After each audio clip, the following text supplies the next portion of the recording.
ముంబైను భారీ వర్షాలు వణికిస్తున్నాయి. భారీ వర్షాలకు పూణే ముంబై రహదారిపై కొండచెరులు జారిపడ్డాయి.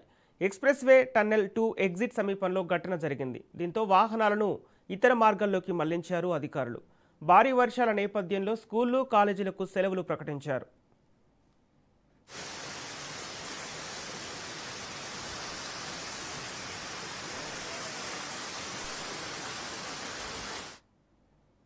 ముంబైలోని పలు ప్రాంతాల్లో 200 మిల్లీమీటర్లకు పైగా వర్షపాతం నమోదైంది. అత్యధికంగా విక్రోలి వెస్ట్లో 310 మిల్లీమీటర్ల వర్షం నమోదవగా, కొలాబా పంపింగ్ స్టేషన్ వద్ద 306 మిల్లీమీటర్లు, టాగోర్ నగర్లో 301 మిల్లీమీటర్ల వర్షపాతం నమోదైంది.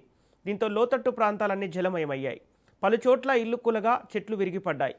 రోడ్లు, రైల్వే ట్రాక్లపైకి నీరు చేరటంతో రవాణా వ్యవస్థకు తీవ్ర అంతరాయం ఏర్పడింది.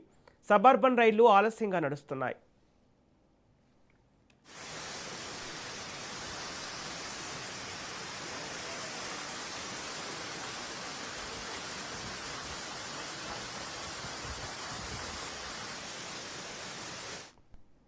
భారీ వర్షాల నేపథ్యంలో ప్రజలను బీఎంసీ అప్రమత్తం చేసింది. అత్యవసరమైతే తప్ప ఎవరూ ఇళ్ల నుంచి బయటకు రావద్దని సూచించింది.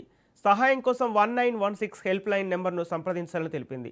సముద్రంలో 4.19 మీటర్ల ఎత్తున అలలు ఎగిసిపడే అవకాశం ఉందని, తీర ప్రాంత ప్రజలు జాగ్రత్తగా ఉండాలని అధికారులు హెచ్చరిస్తున్నారు. గంటకు 55 నుంచి 65 కిలోమీటర్ల వేగంతో గాలులు వీచే అవకాశం ఉందని వాతావరణ శాఖ పేర్కొంది. తానే, నవీ ముంబై, పాల్ఘర్ సమీప ప్రాంతాల్లోనూ ఇదే పరిస్థితి నెలకొంది.